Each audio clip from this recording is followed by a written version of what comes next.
Live with Big Brother. State snatches baby when dad accused of being oath keeper. You could be on the list, and then Child Protective Services might come. Posted October 8th, 2010, by Bob Unruh from WorldNetDaily.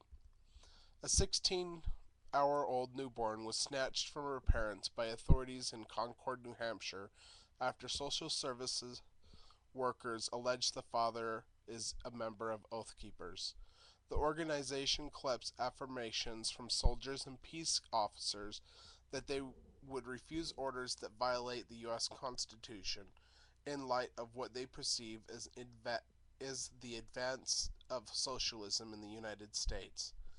The father, Johnathon Irish, told WND WorldNetDaily that the affidavit signed by Child Protective Services worker Dana Bicford, seeking government custody of the newborn Cheyenne, said the agency became aware and confirmed that Mr. Irish associated with a militia known as Oath Keepers.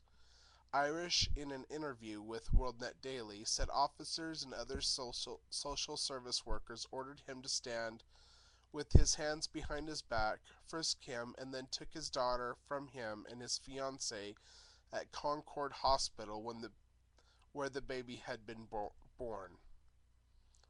Let's see. He told WorldNetDaily that other issues cited by the authorities included an allegation of child abuse, which he assumed pertained to an incident weeks earlier in which one of the fiancé's older sons was allegedly struck by a babysitter. He said both he and his fiancée had been cleared by the authorities in that investigation. Stuart Rhodes, the founder of Oath Keepers, expressed alarm when contacted by WorldNetDaily, describing the agency as a chilling monster that could come get kids. On his website, he confirmed the affidavit, along with other allegations, cites Irish's interest in Oath Keepers as the reason to separate the newborn from her parents. Yes, there are other very serious allegations. Out of respect for the privacy of the parents, we will not publish the affidavit. But please do remember that allegations do not equal facts. They are merely allegations, he said. But an even more fundamental point is that regardless of other allegations, it is utterly unconstitutional for government agencies to list Mr. Irish's associations with Oath Keepers as an affidavit in support of child abuse in order to remove this daughter from his custody, Rhodes said. Talk about chilling speech. If this is allowed to continue, it will chill the speech of not just Mr. Irish, but all Oath Keepers, and it will serve as the camel nose under the tent for other associations being considered too risky for parents to dare, he continued. Don't you dare associate with such a group, or you will be on the list, and then Child Protective Services might come and take your kids. He noted that the state made no allegations that the Oath Keepers is criminal, or that Irish is committing a crime with his affiliations. Oath Keepers posted a video by George Heminger, who identifies himself as an independent journalist who was interviewing Irish by telephone. We are not advocating or planning imminent violence, which is the established line where free speech ends and criminal behavior begins, Rhodes continued.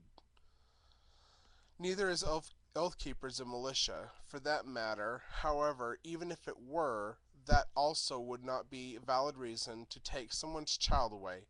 Private militias, just like any other voluntary associations, are not illegal, and it is not a crime to associate with them.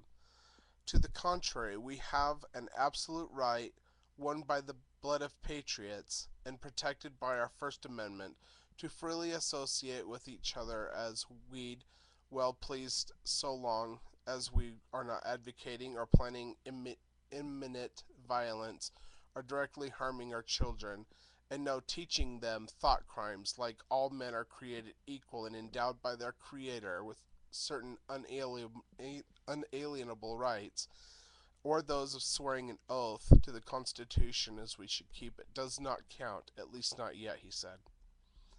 A parent associating with a militia is not engaging in child endangerment and is not evidence of child endangerment, he said. Oathkeeper members promise not only to not to obey sorry. Oath Keepers members promise not to obey any order to disarm the American people, conduct warrantless searches, detain American citizens as unlawful enemy combatants, work to impose martial law, invade or subjugate any state, blockade American cities, put Americans in detention camps, or make war against our own people. That such circumstances could develop has been suggested by the government itself in its earlier DHS document that cautioned about the possibility of violence from a variety of extremists, a label that apparently is now being applied to Irish. WorldNetDaily reported when a Department of Homeland Security report warned against the possibility of violence by unnamed right-wing extremists and singled out returning war veterans as particular threats. The report characterized the extremists as people with concerns about illegal immigration, increased federal power, restrictions on firearms, abortions, and loss of U.S. sovereignty. The report, right-wing extremist, current economic and political climate fueling resurgence in radicalization and recruitment, dated April 7, 2009, states threats from white supremacists and violent anti-government groups during 2009 have been largely rhetorical and have not indicated plans to carry out violent acts.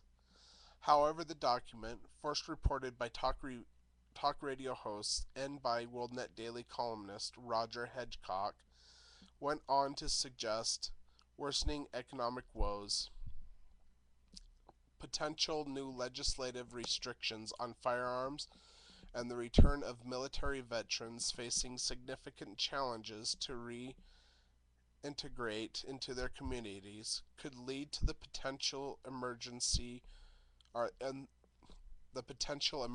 of terrorist groups or lone wolf extremists capable of carrying out violent attacks. The report from DHS, or Department of Homeland Security Office of Intelligence, and analysts defined right-wing extremists in the U.S.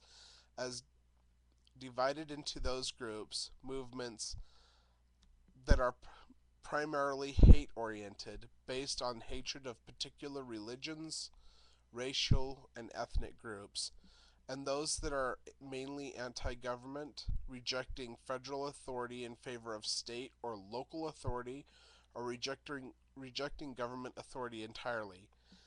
It may include groups and individuals that are dedicated to single issues, such as opposition to abortion or immigration. Returning veterans. Most notable was the report focused on the impact of returning veterans. Returning veterans possess combat skills and experience that are attractive to right-wing extremists, it said. Department of Homeland Security is concerned that right-wing extremists will attempt to recruit and radicalize veterans in order to boost their violent capacities.